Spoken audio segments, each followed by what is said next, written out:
Hi, this is Banu. குட்டீஸ், உங்களுக்கு வந்து தமிழில் நீதி கதைகளை சொல்ல போகிறேன்.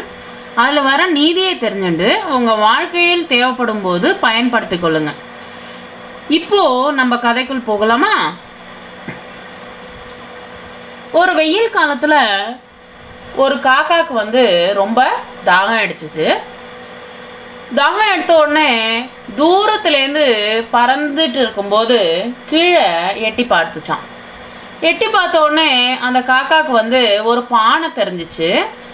அந்த பானைக்குள்ளே எட்டி பார்த்துச்சான் அந்த காக்கா. எட்டி பார்த்த உடனே அதில் என்ன இருந்துச்சுன்னா, அடியில் எங்கேயோ தண்ணி இருந்துச்சு அந்த காக்காவுக்கு.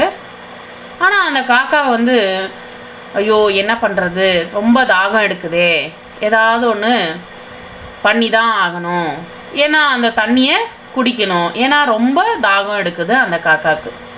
உடனே அது என்ன பண்ணிச்சுன்னா, ஒரு யோசனை தோணிச்சான். அந்த யோசனை தோணும்போது சுத்தீர் ஏதாவது கிடைக்குதா அப்படின்னு ஒரு யோசனை தோணிச்சு. யோசனை தோணும்போது சுத்தீர் பார்க்கும்போது கல்லுங்கள்லாம் நிறைய இருந்துச்சான். அந்த கல்லுங்க எல்லாத்தையுமே வந்து தன்னுடைய மூக்கில் கொத்தி கொத்தி ஒவ்வொரு கல்லாக எடுத்து அந்த பானைக்குள்ளே போட்டுச்சு. பானைக்குள்ளே போட்ட உடனே அந்த தண்ணி பூரா மேலுக்கு வந்துச்சு. மேலுக்கு வந்த உடனே அது வந்து அந்த காக்கா வந்து தண்ணி குடித்து தன்னுடைய தாகத்தை தீர்த்துண்டுது. ஸோ